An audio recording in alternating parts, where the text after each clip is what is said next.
یہ دو چیزیں ہیں جو معاشرے کو سکون اور طمانینت دیتی ہیں. یعنی معاشرے میں دو طرح کے طبقے ہیں. ایک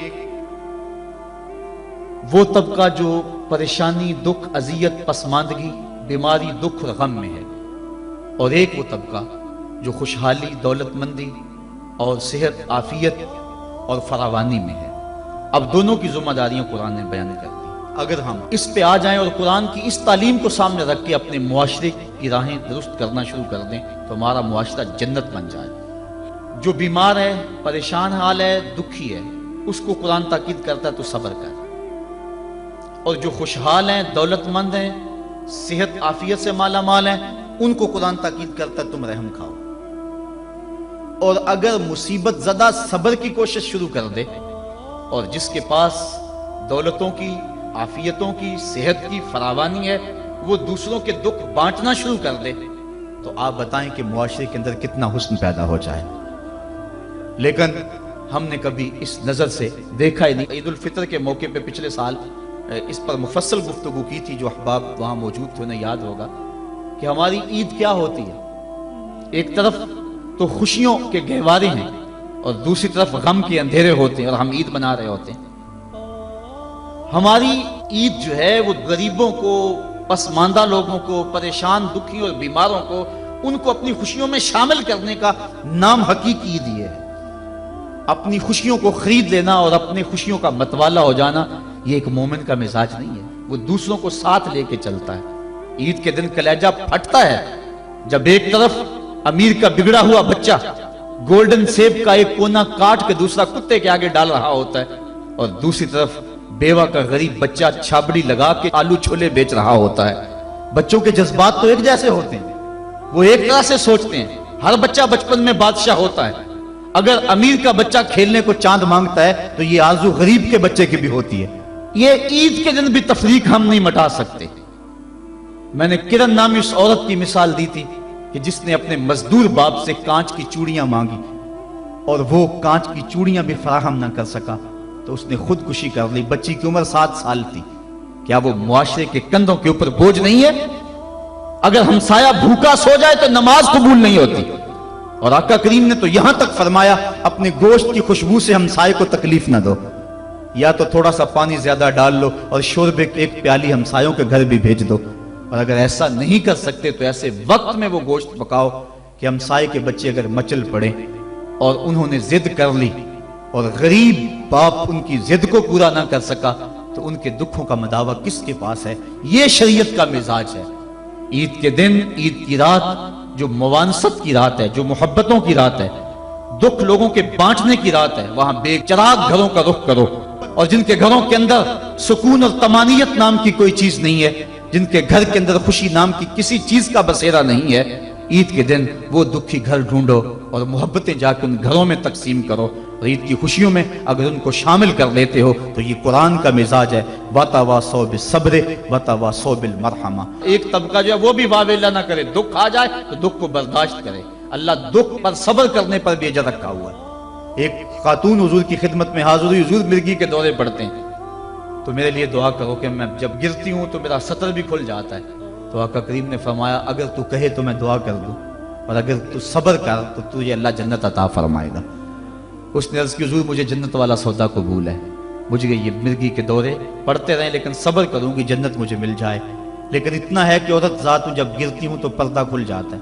یہ آرزو ہے کہ پردہ سطر نہ کھلے. فرمایا ہاں سطر نہیں کھلے گا لیکن مرگی کے دورے بدستور موجود رہیں گے. آقا کریم نے اس کو جنت کی بشارت دی. یہ تھے وہ لوگ جن کا اللہ پہ یقین تھا. جنت کے وعدے پہ اطمینان ہے اور جنت کے وعدے پر اپنی بیماری کو قبول کر رہے ہیں. ہم تھوڑا سا دکھ جھیلتے ہیں تو واویلا مچا دیتے ہیں. قرآن نے دونوں کو جو ہے وہ آئینہ دکھایا اور رستہ بتلایا کہ جو محروم طبقے ہیں، غریب طبقے ہیں، دکھی طبقے ہیں، وہ صبر کا دامن نہ چھوڑے، وہ اپنی غربت کو تماشا نہ بنائیں. اور دوسری طرف جن کو دولت کی فراوانی دی گئی ہے، جن کو صحت و عافیت دی گئی ہے، وہ اپنی عافیت قدوں میں بیٹھ کے عید کی خوشیاں نہ منائیں بلکہ وہ ان لوگوں تک پہنچے جو دکھی ہیں، جن کے گھروں کے چراغ بجھے ہوئے ہیں، جن کے گھر کے اندر روشنی نام کی چیز کوئی نہیں، جس کے گھر کے اندر سے ضیائیں اور خوشیاں روٹھ گئی ہیں، وہ ان کی خوشیاں ان کے گھر کی دہلیز تک پہنچانے کی کوشش کریں. عرش کا رب بڑا مہربان ہوگا، ان کے اوپر اپنی چھم چھم رحمتوں کا نزول فرمائے گا. آئیے ہم عید کے روز اس عزم کا اعادہ کر کے دکھی اور مصیبت زدہ اپنے غریب رشتہ داروں کو اور اپنے معاشرے میں، اپنی گلی اور اپنے محلے میں جو دکھی لوگ ہیں ان کی اعانت کے لیے میدان میں نکلیں۔ یقیناً یہ بہت بڑی نیکی ہے۔ میں حضرت سید عائشہ صدیقہ رضی اللہ تعالی عنہا کے حوالے سے وہ روایت عرض کیا کرتا ہوں۔ ایک دن محبوب خدا کا دریا رحمت جوش میں آ گیا، فرمایا عائشہ جو مانگنا ہے مانگ لو۔ عرض کی حضور اگر اجازت ہو تو میں اپنے باپ سے مشورہ کر لوں۔ کہا جاؤ کر لو۔ سیدنا صدیق اکبر کی خدمت میں حاضر ہوئی اور کہا حضور کا دریا رحمت جوش میں، اور آقا فرمایا عائشہ جو مانگنا ہے مانگ لو، مجھے بتایا جائے میں حضور سے کیا مانگوں، آپ انتخاب فرمائیں۔ حضرت ابو بکر صدیق رضی اللہ تعالیٰ عنہ نے فرمایا کہ حضور سے کہنا کہ معراج کی رات قربت خاص میں اللہ نے آپ سے جو خاص باتیں کی تھی ان میں سے ایک بات بتا دیں۔ یہ میری ڈیمانڈ ہے، یہی میری چاہت ہے، آج یہ میں آپ سے طلب کرنا چاہتی ہوں۔ حضرت ام المومنین حاضر ہوئی۔ اللہ اکبر۔ حضور نے پوچھا عائشہ مانگو جو مانگنا ہے۔ عرض کی حضور معراج کی رات جب قربت خاص میں آپ پہنچے تھے اور آپ کے مالک نے آپ سے راز و نیاز کی کچھ باتیں کی تھی، میری آرزو ہے ان راز کی باتوں میں سے ایک بات مجھ کو بتا دیں۔ حضور مسکرانے لگے اس بات پہ کہ ابو بکر صدیق کا انتخاب کیسا ہے، اور پھر اگر وہ راز کی بات بتا دوں پھر راز تو نہ رہا، لیکن چونکہ وعدہ کیا ہوا تھا، فرمایا عائشہ سنو، جب میں قرب خاص میں پہنچا تو میرے مالک نے مجھ سے جو خاص باتیں فرمائیں ان میں سے ایک بات یہ تھی، اے میرے محبوب اگر تیری امت میں سے کوئی شخص کسی ٹوٹے ہوئے دل کو جوڑ دے گا تو میرے اوپر لازم ہے کہ بغیر حساب کے جنت عطا فرما دو۔ تو حضرت عائشہ صدیقہ رضی اللہ تعالیٰ عنہ بہت خوش ہوئی۔ حضرت صدیق اکبر نے بتایا ہوا تھا کہ جو حضور کہیں وہ مجھے ضرور بتانا۔ حاضر ہوئی اور آ کے کہا، آپ رونے لگے۔ کہا بات رونے والی تو نہیں ہے، بات تو خوش ہونے والی ہے۔ بسا اوقات کسی کا دل ہم جوڑ دیتے ہیں، کوئی کسی کو قرضہ دے دیا، دکھی کے کام آگے کسی بھوکے کو کھانا کھلا دیا، یہ تو کام بن گیا، جنت کے راستے آسان ہوئے۔ کہا میں اس کو دوسرے پہلو سے دیکھ رہا ہوں، تصویر کا دوسرا رخ دیکھ رہا ہوں، میں اس کو ذرا معکوس دیکھ رہا ہوں۔ اگر کوئی کسی کا ٹوٹا ہوا دل جوڑ دے تو بغیر حساب کے اللہ کے اوپر واجب ہے کہ وہ جنت میں بھیجے گا، تو اگر کوئی کسی کا دل توڑ بیٹھے تو ہم دیکھیں کہ ہم اپنے عمل سے، اپنے رویے سے کسی کا دل تو نہیں توڑتے۔ ہم عید کی نمائش اس انداز سے تو نہیں کرتے کہ غریب کو اس کا دکھ زیادہ لگنے لگ جاتا ہے۔ وہ کسی مفکر نے کہا تھا نا کہ آپ اپنی آسائش نہ چھوڑیں، نماز چھوڑ دیں تو غریبوں کے دکھ ختم ہو جائیں، لیکن ہم نے کبھی اس نقطہ نظر سے نہیں سوچا۔ آئیے ہم معاشرے کی اس اونچ نیچ کو ختم کرنے کے لیے عملی طور پہ کوشش کریں۔ یہ ایک اہم پیغام تھا، میں آپ تک پہنچانا چاہتا تھا۔ اس پیغام کو لے لیں، پلے باندھ لیں اور اس کو گلی گلی پہنچانے کی کوشش کریں اور معاشرے کے دکھ بانٹیں، یہی بہت بڑی نیکی ہے۔ اللہ مجھے آپ کو توفیق عمل عطا فرمائے کہ ہم اللہ کے بتائے ہوئے دین کے مطابق اور قرآن کے بتائے ہوئے راستے کے مطابق